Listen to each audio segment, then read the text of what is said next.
প্ৰধানকৈ সমষ্টিসমূহৰ যি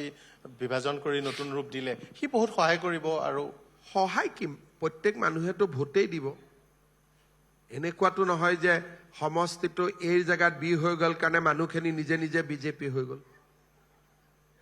ধৰক আপুনি ইমান দিন ইষ্ট গুৱাহাটীত আছিল এতিয়া আপুনি চেন্ট্ৰেল গুৱাহাটী হৈ গ'ল সেইবুলি আপুনি বিজেপিক নিজে নিজে ভোট দিব নেকি সেইকাৰণে ডিলিমিটেশ্যন মানেই ভোট নহয় কিন্তু ডিলিমিটেশ্যনৰ কাৰণে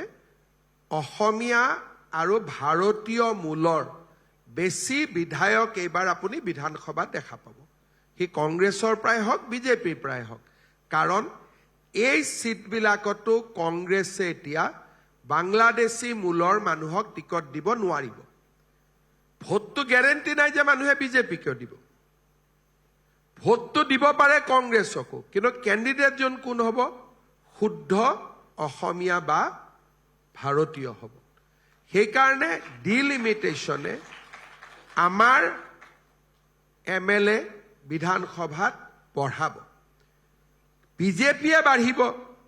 হেতু মই নকওঁ কাৰণ গণদেৱতাই কাক ভোট দিব অহংকাৰ কৰা উচিত নহয় আমি প্ৰাৰ্থনা কৰিম মানুহে যদি আমাৰ কামত ভাল পাইছে ডেফিনেটলি আমাক দিব কিন্তু মুকেই দিব এই অহংকাৰৰ মই শিকাৰ হ'ব খোজা নাই